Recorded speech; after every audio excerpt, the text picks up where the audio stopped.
Le prix du baril, que dis-je, le cours du baril de pétrole est au plus bas depuis maintenant 17 ans. Le brut qui vient de tomber autour des 20 dollars sur le marché, même plus bas que les 20 dollars sur le marché américain, sur le WTI.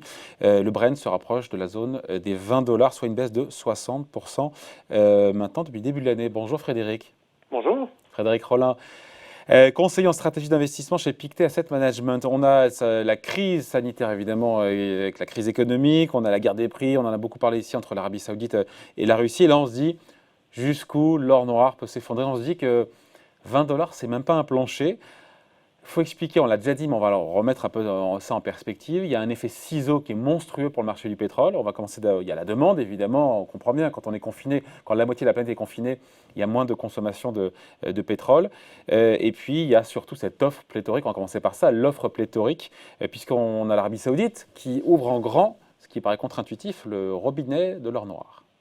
Oui, effectivement, dans un premier temps, on a eu une baisse, très légère baisse de la demande et l'OPEP devait y répondre par des baisses de production, mais la Russie n'a pas voulu. Donc l'Arabie Saoudite, qui ira en mesure de rétorsion, a décidé, elle a relevé le gant et elle a décidé d'augmenter fortement sa production et de baisser ses prix. Donc on a eu un choc de l'offre assez important.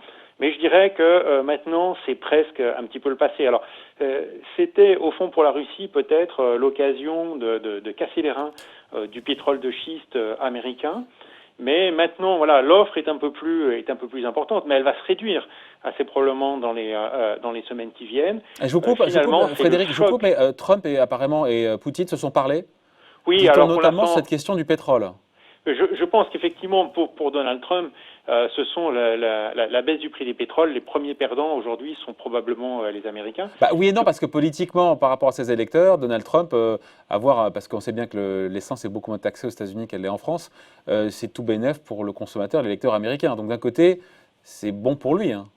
Oui, mais malgré tout, je crois que le premier effet, c'est un choc extrêmement important sur les producteurs pétroliers américains qui emploient quand même un grand nombre de personnes et qui vont devoir fermer assez probablement un grand nombre de puits. Hein. Le pétrole de schiste aux États-Unis, je dirais aujourd'hui deux poids, c'est que les prix de revient sont beaucoup plus importants que les prix russes ou que les prix saoudiens.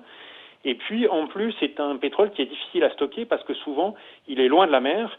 Et donc, aujourd'hui, il est extrêmement difficile à vendre. Donc, ce qu'on voit, c'est qu'il y a des fermetures assez nombreuses de puits aux États-Unis et que même les marchés financiers en ont été gravement affectés, compte tenu du fait que ces entreprises de pétrole de schiste américains sont fort emprunteuses sur les marchés obligataires et qu'il y a des doutes extrêmement importants sur leur capacité de remboursement.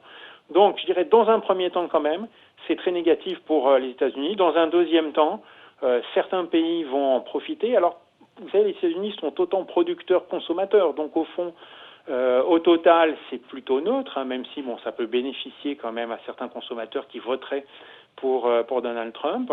Mais je crois que la région qui en bénéficiera le plus, au fond, c'est l'Asie, qui, elle, est une importatrice nette de pétrole de façon importante. Oui, mais la question qu'on se posait, on revient à la question, c'est est-ce que l'objectif, c'est pas 15 dollars et on se dit que tant que certains producteurs ne refermeront pas les vannes, il n'y a pas de raison, parce qu'on va voir que les projections de baisse de demande, on a eu les chiffres de l'AIE hier, baisse de la consommation mondiale attendue de près de 25% au deuxième trimestre. Il faut que les producteurs réagissent et ferment un peu, encore une fois, les vannes pour enrayer cette baisse. Et là, pour l'instant, on ne voit rien pour l'instant. Fermer un puits de pétrole, ça coûte cher, c'est lent, et donc s'ajuster à une baisse aussi rapide et aussi importante de la demande paraît relativement impossible. Donc, ce qui se passe aujourd'hui, c'est que effectivement, il y a une offre qui se réduit, mais pas suffisamment vite, et donc il y a des stocks qui sont en train d'augmenter. Donc, la possibilité de prix du pétrole plus bas, elle est clairement là. Alors, on a eu aujourd'hui une petite remontée des prix du pétrole parce qu'il y a de meilleures données en Chine, notamment parce que Trump parle à Poutine, donc il va peut-être se passer quelque chose.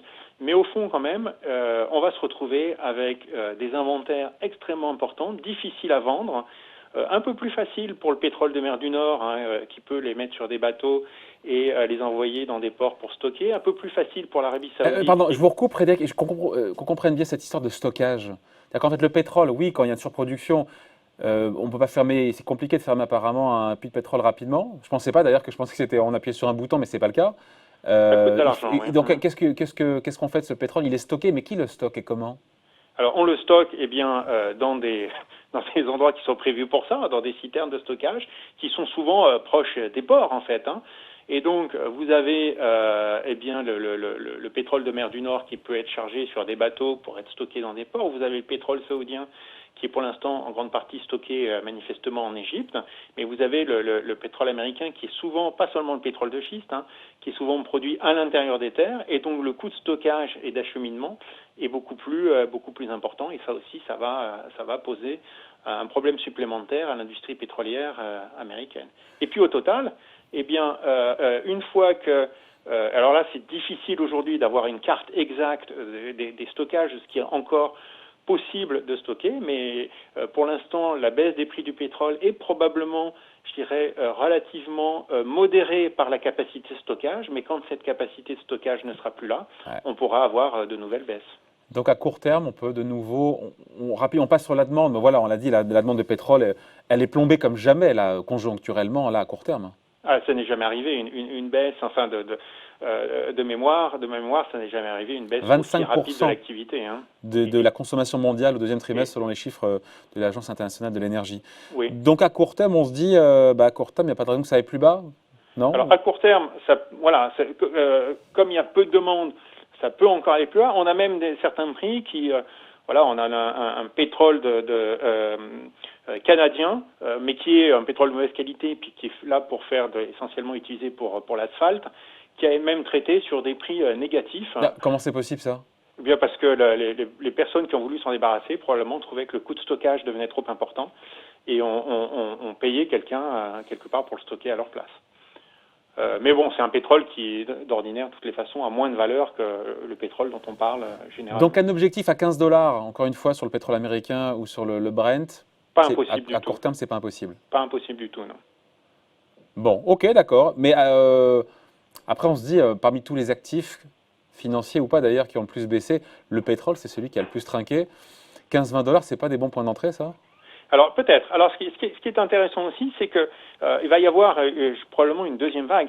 C'est-à-dire qu'aujourd'hui, effectivement, on se retrouve en surproduction et en surstockage, mais demain, probablement beaucoup de puits auront été fermés aux États-Unis et puis peut-être dans le reste du monde. Et on aura une activité qui reprendra. Quand on voit les chiffres qu'on a eus, par exemple, en Chine, qui montreraient quand même que l'activité repart relativement rapidement, on peut se retrouver dans quelques mois dans une situation finalement inverse, où on aurait une demande qui reprendrait, mais pour autant, une offre qui aurait été cassée. Oh.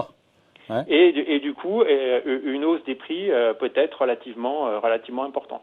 Donc, nous, ce que nous pensons, effectivement, c'est qu'il y aura dans les semaines ou les mois qui viennent, c'est difficile de déterminer exactement les niveaux et le moment, il faudra suivre tout ça de très près, et bien des opportunités pour revenir sur des valeurs qui sont assez exposées au pétrole. Moi, je pense par exemple aux actions russes aujourd'hui, qui ont des prix de revient, en fait, quand vous regardez certaines sociétés russes, des prix de revient. Prix de revient, c'est le coût de production du pétrole, c'est ça? Voilà, coût de production du pétrole qui va situer pour beaucoup de majors russes entre 8 et 13-14 dollars le baril, donc qui sont encore aujourd'hui, qui peuvent tenir, qui ont des dettes qui sont souvent très très faibles, et qui seront peut-être dans une position assez intéressante pour vendre du pétrole plus cher, alors que certains de leurs concurrents américains auront peut-être disparu de la carte.